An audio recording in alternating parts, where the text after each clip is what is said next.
Hello, everybody. Welcome to the LitRPG Audiobook Podcast. I am Ray, your ever so humble host. This week, we'll be reviewing some, I won't say classic because I'm not doing anything classic. I'm doing all up-to-date, modern, recent stuff that you should enjoy. So I hope you enjoy the show. Let's get started on it right away, shall we? Okay, so the next book this week is Chaos Rising: The Realms, Book 6. It's an epic LitRPG series. And I mean epic. I mean, this is really a great series. I love this. I mean, there's a few series out there that I can say I have had like 7 books in or 6 books in, and I think they're not only as good as the first issue or first issue, the first book, the first novel, they get better. So like book 3 is better than 1. Book 5 is better than 3, and book 6 is better than all of them. I really enjoyed this. It's written by C.M. Carney, narrated by Armin Taylor, and it's got a book length of 12 hours and 25 minutes. Soon, the two ships were close enough for their crews to see each other, and Lex's heart sunk. They were outnumbered at least 10-1, even if you included Steve the Blart, who'd scampered below deck at the first sign of trouble. "Great, chaos pirates," Simon mumbled, his gaze moving up and down the line of oddly dressed enemies.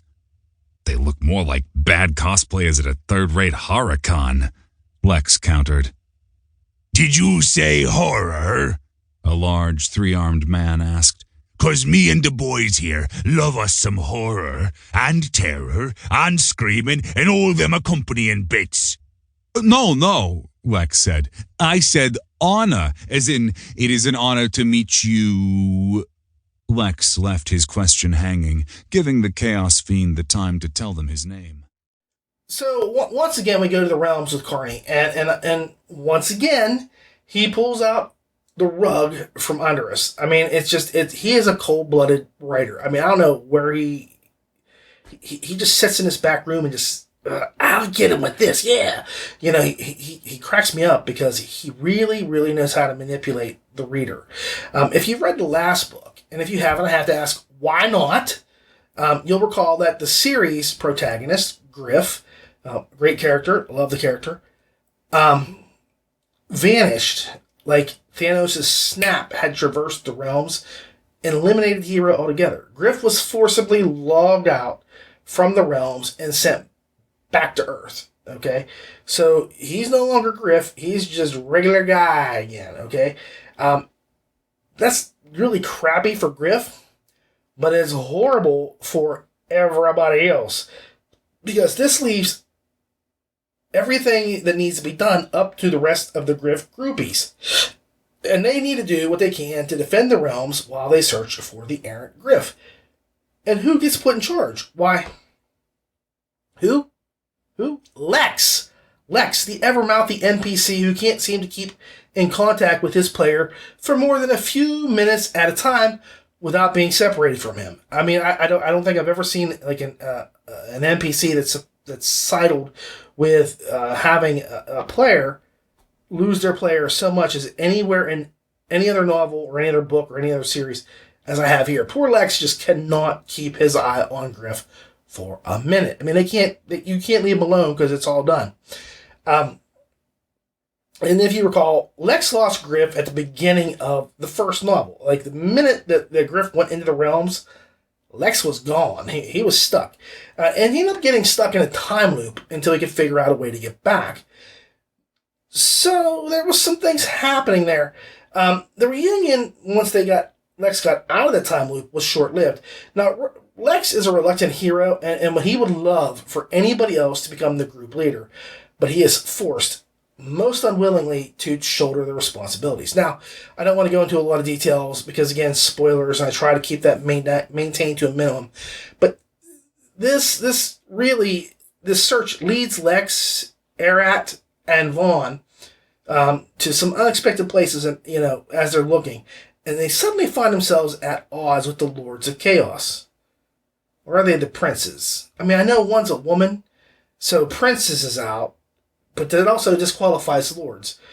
So anyway, you get the point. These are the embodiments of chaos, and they're pushing their way not only into the realm itself, but also towards Earth. Yeah, things are looking really bad for our crew. Now, the only thing I thought that he was going to do, but didn't, was hit Lex with Chaos Lightning, which would have made for a major turn of events in Lex's world. And if you read the book, you'll see what this lightning does, and it would have been perfect for Lex to have gotten clobbered by it.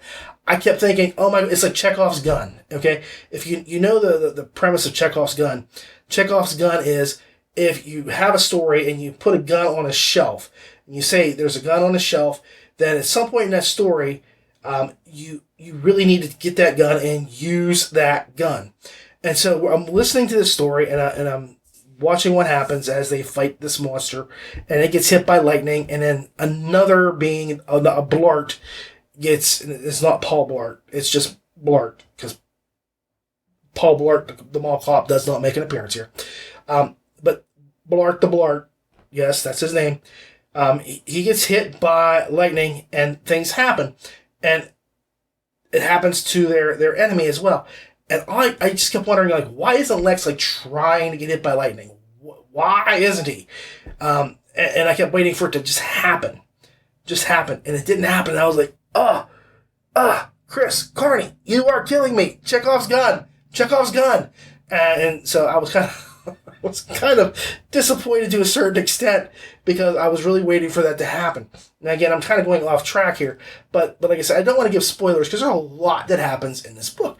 I mean, it's 12 hours, you know? How long is it? 12 hours. So, you know, it really just, it's a good length book, and it's got a lot happening, and I don't want to give away and spoil.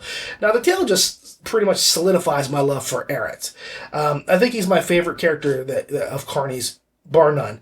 I mean, he's both naive and childlike, while simultaneously he is the most wise and self-sacrificing member of the group. In toto, there's nobody like more willing to do whatever it takes to help his friends than Aerith. And of course, the voice that he gives him. And at first, I was kind of like, "That's the weirdest voice, you know, friend Lex." It's the weirdest voice for him to have, but it fits him so well, and like I just absolutely love it. Like Armin Taylor, that's all I can just say is thumbs up, buddy, because it's great. Now, as we go through, we will see that Lex earns his title as leader. Okay, so you know there is things that he does that just really carries the story, and you go, good job, Lex. But the ending is yet another cliffhanger that proves that Carney loves to leave us hanging every time he gets done with the book. I mean, for a great guy, he can be a real SOB sometimes. I mean, seriously, how many times can you make us, like, just wonder? Because, like, these books don't come out week after week. There's months involved. Like, first off, I worried about Griff. And I can't even tell them if Griff makes it back or not, if they save Griff, if they stop the Chaos Lords. I can't tell anybody anything. And it hurts. And that's for your protection, Chris. I'm being really kind, but you know, I mean, there's just so many things that happen that ending just makes you go, oh my God, where are you going to go with this, and what does it mean? What does it mean? Because there's implications there that something is off and wrong, but then again, it may not be. Maybe it's just my perceptions, but we'll see. Armin Taylor, like I said before, thumbs up, dude. He continues to prove why he is such a big deal in this industry. LitRPG is his forte. This is genre, okay? He carries the story like Superman holding a little pebble, i.e., period, it's no sweat at all for him. The man is a machine. I mean, he manages to keep his voices straight in spite of what seems like at least 100 characters in his book. At least. And he also manages to infuse them all with pathos and ethos. I mean, there's a lot of that in the characters, okay? Honestly, Aerith really hits home with me. And his Vaughn, too. So, I mean, like I say, Taylor, he keeps all this straight. He brings back characters like Garm from Lex's earlier book where he was in the time loop. They come back and their voices work, and Minnie the Minotaur and things. There's a lot of things that he does. It just makes me say, this guy is he is an A-level narrator. No questions asked. Final score for me is 8.4 stars. It's a fun ride, and Carney keeps you anticipating the next book with the way he ends each tale. The monster. That's all I can say. He's a monster, and he just should not do that. And I don't know how many more books are left in this series. I think that Chris had said like 7 or 8. And again, I compare it all the time to one of my other favorite series, which is the Viridian Gate Online, and only coincidentally is because Armin Taylor is a narrator there. But the stories, they're both compelling. They're both something you anticipate every time that you get into that book. You just can't wait. And I tell you, Carney, he is proving himself to be a massively powerful writer. I know he's got another book coming out that's not in this series. Shame on him, because I really need to have this. I need my fix of the realms. And I don't even think it's LitRPG. I think it's like maybe Usha, which is Wuxia, or it's a cultivation or something along those lines. And I would like to listen to it, but again, I can't review it because it's not LitRPG. If it is LitRPG, Chris, just hook me up, brother. Okay, anyway, 8.4 stars. You'll really enjoy this book. I love this series. All right, the next book we're going to do is Lordy by Brent Timon, narrated by Christian J. Gilliland, with a book length of 6 hours and 19 minutes. What? I asked as I carefully put my light novel down, perfectly placed on my chest. The image of the woman in an erotic pose might upset my mom, so I sighed as I flipped it over. The woman's barely covered ass was now broadcasted instead, her panties visible. I turned it over again quickly. "Are you paying attention?" my mom snapped as she crossed her arms. Yep, I said as I swiveled from side to side on my chair. If this was a boss fight, I had to keep a careful eye on her movements. Her posture showed she was agitated, so I had to make sure I dodged out of the way if she attacked me. "You are the most insolent child I have ever conceived. Do you mind explaining this?" my mom said as she produced a book from somewhere. My eyes bulged as I stared at the cover. "Silly Maidens 3?" I shouted as I got off my chair. "The silliest maidens in the most unlikely of situations! Fujitsu fully rated at 7.9 stars!" My mom gave me a scorching look that forced me to sit my ass back down. She sighed as she lowered the book and narrowed her eyes. Lordy is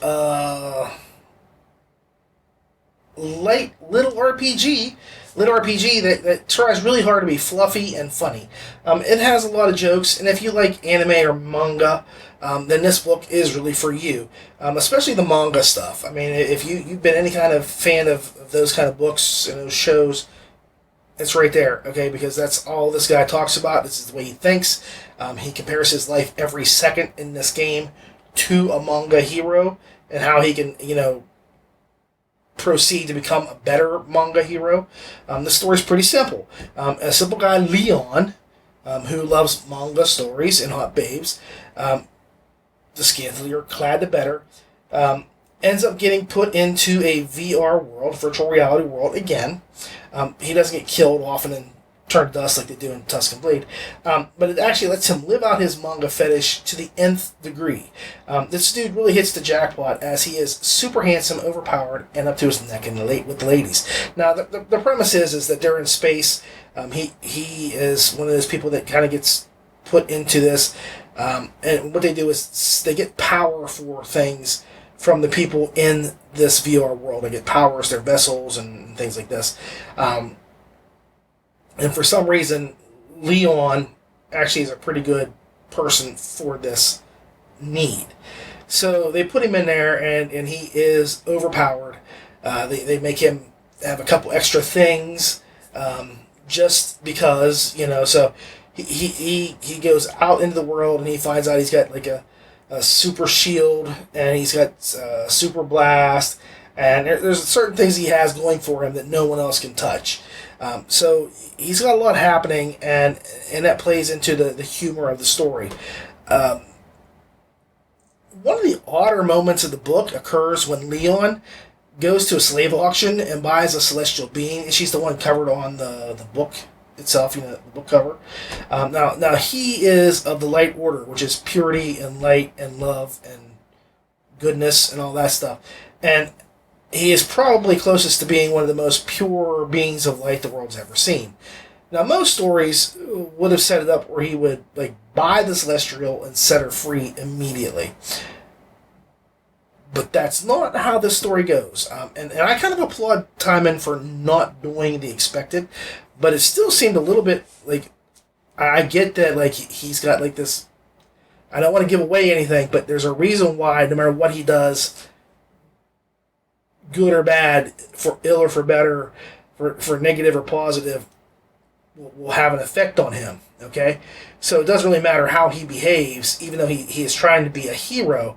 He's trying to be a hero because he wants to be a hero, not because he has to be. He just wants to be the hero. So it's kind of odd in that aspect of things.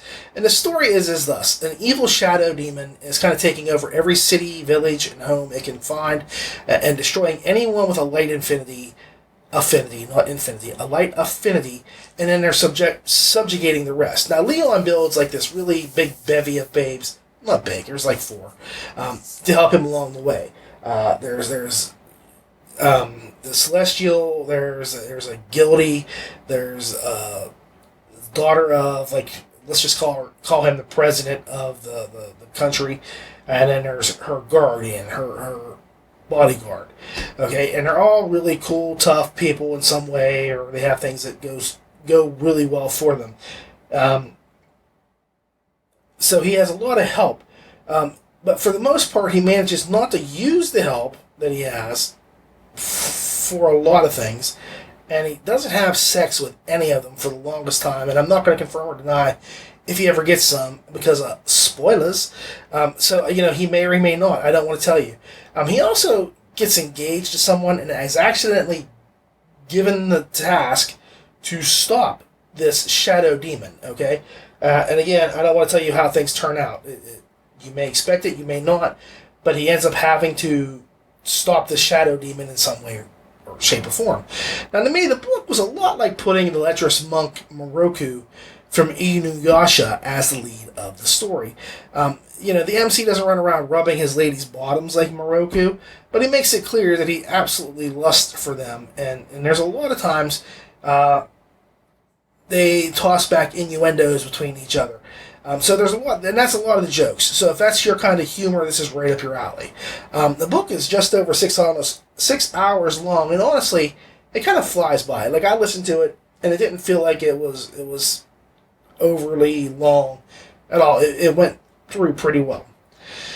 Now, Christian J. Gilliland does a really nice job narrating. He made this story fun. He brought Mr. Light to life, and he managed to make the MC simultaneously silly and serious, which is really no small feat. Because, the MC is so full of crap. And I don't know if he knows it or not, but he's like, I'm the hero. And he says it with such conviction. And, and Christian does a great job portraying that.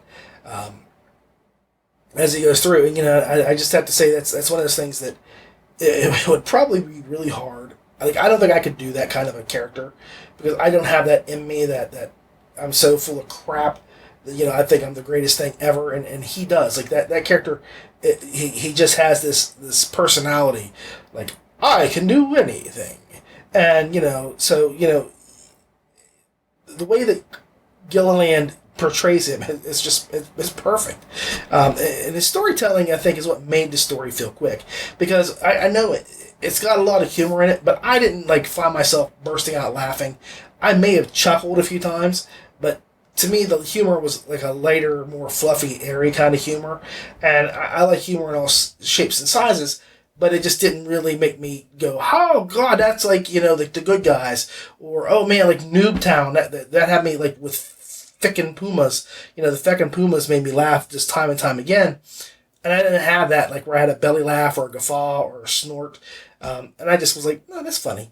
And you can have a moment where you can say, oh, that's funny. And it's funny. But is it burst your gut laughing funny? No. And for me, it wasn't quite super humorous. Although I know a lot of people have told me that they found the book to be really, really funny. So, like I say, it's there, and to me it just wasn't the turn up to 11 kind of funny. It was like maybe the 4 kind of funny, but it was consistent throughout. And Gilliland manages to keep that humor right on par with where it needs to be. Like he puts it out there, and, he makes this book flow. Because I've had a lot of books that they may have been under 6 hours, but they felt like they were 14 in length. And that was not the case here. Now, my final score is 7.5 stars. It's a decent story. It's well told with good narration, but it feels like we're trotting on really familiar ground here. I mean, I don't think there's anything new. And again, that's not bad, because you can tell the same story over with different characters and enjoy the story. And like I say, I like the MC with his crazy goofiness. I thought it was funny. But it just didn't strike me as like, wow, I've never seen that before, and I don't know what I will do without seeing it again. So, I mean, I will happily read the next book, but like I said, it just felt a little overly too familiar, and it didn't do anything new other than like the slave thing. And even then, it's not really a negative thing for it. So, there's just a lot going on, but it just didn't wow me the way I was hoping. But it's a good story. All right, so the next book I'm going to be doing for you this week is Tusk and Blade. It's book 1 of the Exodus Online by Lavelle Jackson, narrated by Alan Adelberg and Annalise Rennie, and it's got a book length of 6 hours and 6 minutes. Shadback is probably in the Dark Hall by now. She was especially upset about the change in leadership. She has always had a big mouth. Hopefully they are going to cut her tongue out. Agronach said hatefully. Necro knew he had to get back there fast. It was time to cut these 3 punks to shreds. Necro launched toward Glob and swatted him to the left with his shield. The clang pierced his eardrums like an ice pick. Hennigar engaged immediately. Necro blocked 3 slashes from his sword, and Necro kicked him in the knee. The knee cracked and buckled inward, and the orc went down. Necro was set to deliver a killing blow, but Agronach blocked the butcher knife with his sword only inches from Hennigar's neck. Agronach's leg swept Necro immediately after he blocked the sword. Necro fell hard on his back. Glob was airborne with both axes held high on his way to sink them in Necro's chest. He was able to move his shield at the last second and block the axe attack. So, on occasion, if you've watched the show, sometimes I do my reviews backwards. I flip them around, and I tend to wait until the end to talk about the narration. But in this case, getting to hear a new narrator who does a really good job makes me want to discuss them before the other stuff. I've talked about Lavelle Jackson on the show before, so I don't feel like I'm shortchanging him in the slightest. So we're going to just go into the audio first. This is a combo of real power. Annalise Rennie is handling all the female voices, and Alan Adelberg is tackling the male stuff. And since we're talking about Lavelle Jackson here, I am going to make a comparison to his first book, Varnoth. Now, in that book, I really lamented the fact that the narrator, and I won't say his name right out because it's just not right, didn't do a kind of a voice for the Catman. I was like wanting some sort of a growly voice or something, just to indicate to me that the MC was not human as I listened to the story. Because the MC, Varnoth, is clearly not human, and there was nothing done to differentiate him from being a regular guy compared to an animalistic guy. And I kind of know that the narrator can do it because I've heard Valancourt, I think it's how you say it, Valancourt, the dragon. I've listened to the audio clips from that, and he does a really good job. I mean, there's voices and sound effects and things like that, and I just don't know why that wasn't done there. So, I kind of got let down with that book. Alan, on the other hand, actually gives each orc that is in the book, and this is an orc-centric story, a unique voice. So it's not like one voice sounds just like another. You don't hear, I'm an orc. Oh, I'm an orc too. Oh, I'm an orc. No, I'm an orc. You have different voices, different patterns, different cadence. He does a really good job with it, and I really, really enjoyed that. But he still managed to make them sound orcish, which is really important. At no point did I not notice that, there were times where the MC, who thinks in human language and flips into orcish as he speaks, did I not catch the difference? The humans all talked one way, and then when we get to the orcs all talk another. And so it was very clearly obvious that he put a lot of effort into making sure that not only were they orcs and they sounded orcish, they also sounded different from one another. Like I said, he kept that voice, that human voice on the inside, very viable. So I think he did a great job, and even managed, to just carry this way better in this capacity than previous times that I've seen others do when it's a non-human. My only issue with Alan is that there's a small little chunk at the audio's beginning where Alan seems to really just kind of blow through things at speed. I mean, like high speed. I literally was listening to it on my iPod. I can't tell the difference between these things. Electronics and me, we're no good. But I go to my iPod and I pop up something because my phone no longer will let me play audio or Audible. And so I listened to, this in order to hear my stories. And I thought I just got this. So, I thought I had bumped the narration speed. So it went from a 1 to a 1.5 in my head. I was like, man, what did I do? I got to get this down. And I was like, no, it's at regular one-time speed. He's just really kind of moving quickly. But then after a certain point, which is not long into the story, he kind of slows down and gets into a regular pace, and it's a nice listen. But it just seems to be a bit of an issue at the beginning where I just was like, holy crap, what happened here? But it calmed down and got into a nice flow, steady rhythm, that sort of thing. Now, Annalise, as always, does a great job with the ladies, and she manages to inject the right tone for each woman that Necro has his eye on, whether it's the war chief's daughter or the battle-hardened warrioress. These two make a great duo, but Annalise really handles the ladies well, and I really appreciate that she does that and they stand out between each other. So moving into the story itself, Jackson pens a tale about this suicidal loser who jumps off of a bridge and bungles it so badly that not only does he survive, but he also manages to turn himself into a quadriplegic. So now he's in the hospital, he's very down and depressed, and he's just not happy with life in general because how much worse could it get? So he makes this deal to be permaloaded into a top-secret virtual reality world. In return for letting them pick his race, they will overcompensate and make him OP. So he's all for this. Now, the problem is he goes in, he never gets out. They're gonna transfer his whole brain, his whole consciousness into that device, that world, and then they just, cremate the body and sweep away the ashes, and he's never been.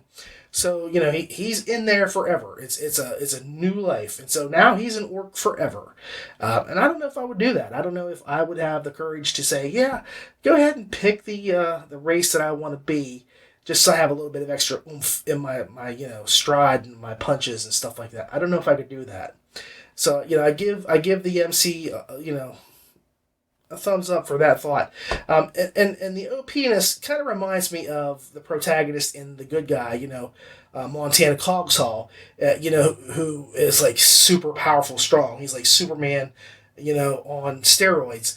And here Necro is kind of like the same way. He's not quite that level of strength, that level of power, but he's got that strength there that lets him get away with a lot of stuff.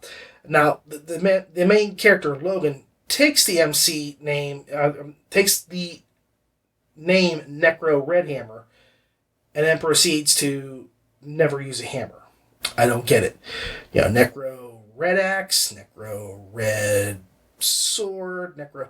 Any of those would have fit better, but Necro Redhammer just wasn't in the... he even gets like a different, like a cleaver, Necro Red Cleaver, whatever. It just didn't go...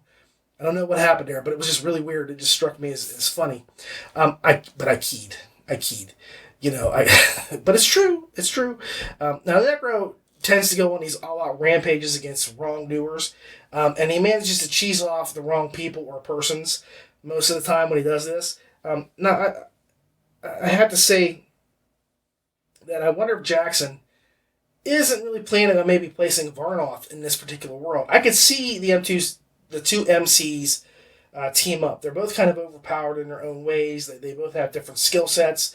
And Varnoth did wake up with amnesia. He could very easily be a regular player from Logan's world, sent to this world, and then have his mind wiped, either accidentally so they build him a backstory, or intentionally, or it's just one of those little things that happen in the world as he goes through it. And so, I don't know if that's that, but I think that would be a good idea. I'd like to see Necro and Varnoth kind of team up and go at it. And then we could also have John, son of Ray, in there somewhere too. Just saying. Something to think about, Lavelle. Anyway, Necro ends up becoming his clan's only hope, and then begins to decimate its numbers as he separates the clan's wheat from the chaff. So yeah, there's some issues that go on in the clan that he has to take care of. So I don't want to spoil stuff, but just let you know, he goes into this clan and he's happy, but things happen, and then there's conflict. Now, there were a few issues I had with the story, but they were small. First of all, Logan, the MC, is a lifelong loser. I mean, there's no qualms made about that. He says it about 30 times in the first chapter. But he doesn't carry that mentality through the whole book. Now, I mean, I know that if you have a low self-esteem, you kind of carry that no matter what happens. You can be really successful and you'd be like, yeah, I won the lottery, but you know what? Probably tomorrow Wall Street will collapse. Or, yeah, I got this really good-looking chick, but she's going to dump me first chance she gets. And it becomes like a sort of self-fulfilling prophecy in some ways with people who have low self-esteem. And here, it's almost as if he switches over to Hulk mode just a little bit too easily. Like, seriously, like, Necro is, like, suddenly really down with, like, talking to the chicks, and he's got no fear.